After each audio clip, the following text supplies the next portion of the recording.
ശാസ്താംകോട്ടയിൽ കുടുംബശ്രീയുടെ police extension centre ഉദ്ഘാടനം ചെയ്തു. കുടുംബശ്രീയും പോലീസും ചേർന്നാണ് എക്സ്റ്റൻഷൻ സെന്റർ ആരംഭിച്ചത്. ശാസ്താംകോട്ട ഡിവൈഎസ്പി ഓഫീസിലാണ് സെന്റർ പ്രവർത്തനം ആരംഭിച്ചത്.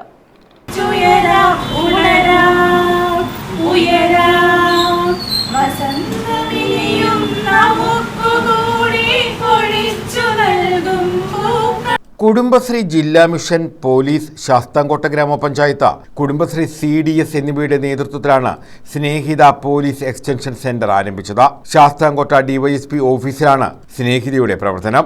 സ്ത്രീകളുടെ ഉന്നമനത്തിനും ശാക്തീകരണത്തിനും അതുപോലെ തന്നെ അവരുടെ കൗൺസിലിംഗുമായി ബന്ധപ്പെട്ട മേഖലകളിലും തൊഴിൽ മേഖലകളിലും സ്ത്രീകളുടെ സാമൂഹിക രാഷ്ട്രീയ നവോത്ഥാന പ്രക്രിയയിൽ കഴിഞ്ഞ ഒരു ദശാബ്ദക്കാലമായി കുടുംബശ്രീ പ്രസ്ഥാനം അത്ഭുതകരമായ സംഭാവനകൾ നൽകുന്നു എന്നുള്ളത് ഇതിന്റെ സഹപ്രവർത്തകർക്കും ജനങ്ങൾക്കും പൊതുപ്രവർത്തകർക്കും ഒക്കെ കൃത്യമായി ബോധ്യമുള്ള സംഗതിയാണ്.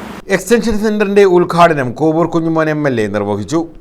ഇത് അനിവാര്യമാണ്. ഇത്തരത്തിലുള്ള കൗൺസിലിംഗ് സെന്ററുകൾ അനിവാര്യമാണ്.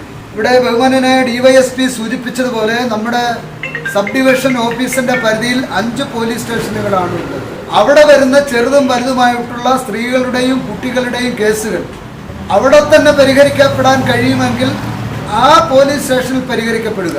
അതല്ല, സബ് ഡിവിഷനിലോട്ട് ഫോർവേഡ് ചെയ്യുന്ന കേസുകൾ ഇവിടെ ശാശ്വതമായ പരിഹാരം കാണും. ശാസ്താംകോട്ട ഗ്രാമപഞ്ചായത്ത് പ്രസിഡന്റ് R. ഗീത അധ്യക്ഷത വഹിച്ചു. ADMC രതീഷ് കുമാർ പദ്ധതി വിശദീകരിച്ചു. ജലീൽ തോട്ടത്തിൽ, അഞ്ജു തുടങ്ങിയവർ പങ്കെടുത്തു. News bureau, Sasthamkotta.